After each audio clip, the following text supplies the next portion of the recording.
Le maire de Garoua dévoile son plan de lutte contre les inondations. Ce plan a été donné au cours d'un point de presse organisé à cet effet par le maire le 25 août 2020 à Garoua. Dr Ousmaïla Mohamedou, puisqu'il s'agit de lui, a présenté les risques que pourraient engendrer de fortes précipitations ainsi que les actions à entreprendre pour prévenir les inondations.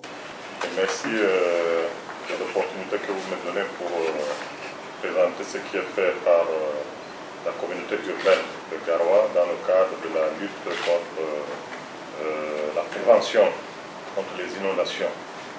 Ceci étant, ici à Garoua, nous avons anticipé ces actions.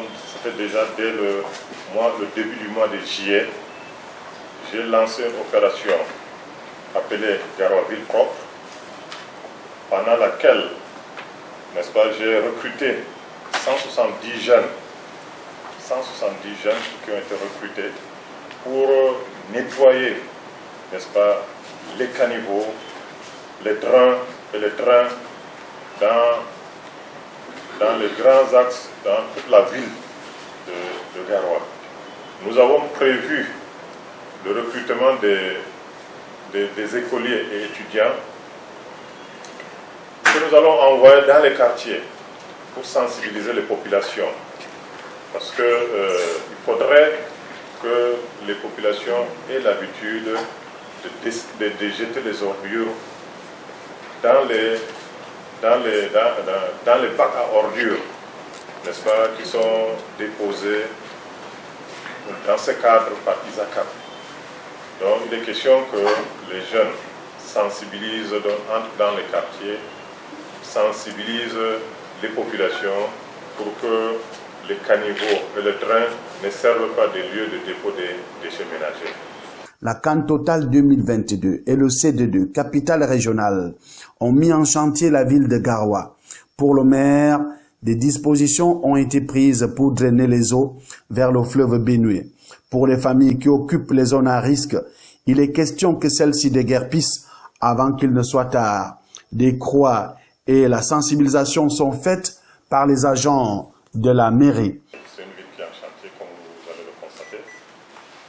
Au niveau de ces différents chantiers, les précautions sont prises pour que les eaux circulent normalement par les entrepreneurs, par les entreprises qui mettent en œuvre ces chantiers. Et là où les drains et les caniveaux, où ce n'est pas un chantier, c'est l'opération que j'ai menée, comme je disais tantôt, c'est-à-dire le curage de ces caniveaux et de ces drains. Vous allez constater que les principaux drains de la ville aujourd'hui sont tous nettoyés. Parce que surtout le drain qui part du Kansik pour se déverser dans la Benue, souvent il est bouché.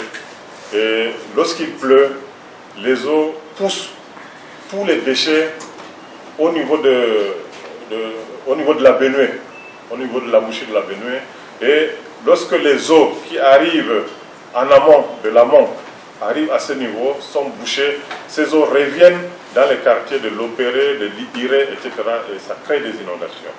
Donc ce drain principalement, vous allez constater qu'il est complètement nettoyé en ce moment.